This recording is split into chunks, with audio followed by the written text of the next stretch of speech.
வடகிழக்கு பருவமழை இந்த ஆண்டு இயல்பான அளவாக இருக்கக்கூடும் என்கிறது சென்னை வானிலை ஆய்வு மையம்.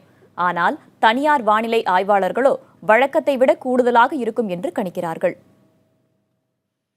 இந்த ஆண்டு வடகிழக்கு பருவமழையானது வங்கக்கடலின் மேற்புறத்தில் புயலாக மாறி மியன்மரை நோக்கி நகர்ந்து பின் வடமேற்கு திசையை நோக்கி சென்றதன் காரணமாக தமிழகத்தில் வடகிழக்கு பருவமழை துவங்குவதில் தாமதம் ஏற்பட்டதாக கூறுகிறார்கள் வானிலை ஆய்வாளர்கள்.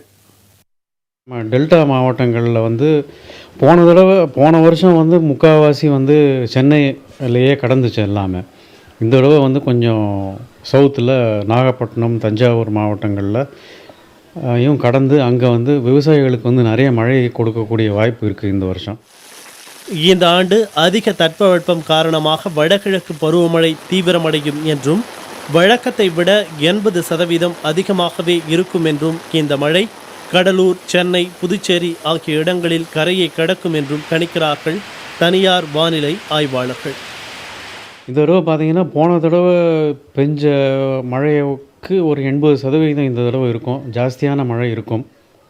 அதுவும் சென்னை மற்றும் கடலூர், பாண்டிச்சேரி, அப்புறம் தஞ்சாவூர், நாகப்பட்டினம் இந்த இடங்கள்லேயே தான் கரையை கடக்கும். ஒரு 2 அல்லது 3 முறை இந்த ஃபார்ம் ஆகி இந்த ஏரியாவில் தான் கடக்க போகுது.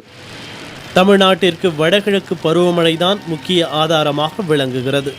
தென்மேற்கு பருவமழை ஏமாற்றிய நிலையில் டெல்டா மாவட்டங்களில் இந்த வடகிழக்கு பருவமழை விவசாயிகளுக்கு தீர்வை தரும் என்று நம்பிக்கை தெரிவிக்கிறார்கள் தனியார் வானிலை ஆய்வாளர்கள். டெல்டா மாவட்டங்களில் விவசாயத்துக்கு உண்டான மழை கணிசமான அளவு பொழியும். கொஞ்சம் அதிகமாக பெஞ்சு பயிர்களை பாதிக்கிறதுக்கும் வாய்ப்பு இருக்குது. ஸோ இது மிடில் அண்ட் ஹையர், அதுக்கு மேலே தான் இருக்கும். ஹையர் குவான்டிட்டி ஆஃப் ரெயின் தான் இருக்கும் இந்த தடவை.